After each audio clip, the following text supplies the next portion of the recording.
നമ്മളെല്ലാവരും സ്വപ്നം കാണുന്നവരാണ്. രാത്രി കിടന്നുറങ്ങുമ്പോൾ കാണുന്ന സ്വപ്നമല്ല, ഉണർന്നിരിക്കുമ്പോൾ കാണുന്ന സ്വപ്നങ്ങൾ. Our dreams about our future. അപ്പോൾ എൻ്റെ ചോദ്യം ഇതാണ്, നിങ്ങൾ ഒരു ദിവസം എത്ര നേരം ഇങ്ങനെ സ്വപ്നം കാണാൻ വേണ്ടി സ്പെൻഡ് ചെയ്യുന്നുണ്ട്?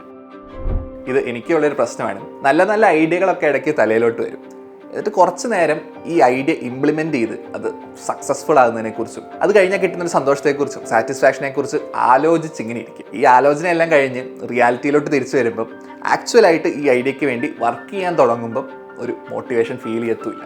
സോ എന്തുകൊണ്ടാണ് ഇങ്ങനെ സംഭവിക്കുന്നത്? നമ്മൾ മുമ്പത്തെ ചില വീഡിയോകളിലൊക്കെ പറഞ്ഞിട്ടുള്ളതാണ്, മോട്ടിവേഷൻ എന്ന ഫീലിങ്ങിൻ്റെ പുറകിൽ പ്രവർത്തിക്കുന്നത് ഡോപ്പമിൻ എന്ന കെമിക്കലാണ്. എന്തെങ്കിലും സന്തോഷം തരുന്ന ഒരു കാര്യം നമ്മൾ ചെയ്യുന്നതിനെക്കുറിച്ച് ആലോചിക്കുമ്പോൾ നമ്മുടെ ബ്രെയിനിൽ ഡോപ്പമിൻ്റെ സെക്രീഷൻ കൂടും. And this motivates us to do that thing. ഞാൻ മുമ്പ് പറഞ്ഞ സ്വപ്നം കാണലും സത്യം പറഞ്ഞാൽ നമുക്കൊരു സന്തോഷം തരുന്ന കാര്യമാണ്. സോ ആ സമയത്തും ഡോപ്പമിൻ്റെ ലെവൽ കൂടുന്നുണ്ട്.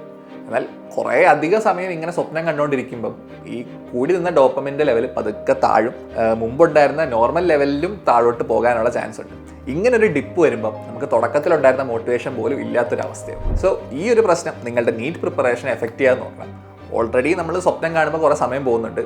അതിൻ്റെ പുറമെ ഇങ്ങനെ ഓവറായിട്ട് സ്വപ്നം കണ്ടു കഴിഞ്ഞാൽ പിന്നീട് പഠിക്കാനിരിക്കുമ്പോഴും ആവശ്യത്തിന് മോട്ടിവേഷൻ ഉണ്ടാകത്തില്ല. ഇത് സോൾവ് ചെയ്യാൻ വേണ്ടി 2 കാര്യങ്ങൾ നിങ്ങൾക്ക് ചെയ്യാം. ഒന്നാമത്തെ കാര്യം, നിങ്ങളിങ്ങനെ സ്വപ്നം കണ്ടു തുടങ്ങുമ്പം അല്ലെങ്കിൽ അങ്ങനെ ഒരു ടെൻഡൻസി വരുമ്പം നേരെ ആ സ്വപ്നങ്ങൾ ഒരു പേപ്പറിൽ എടുത്ത് എഴുതുക.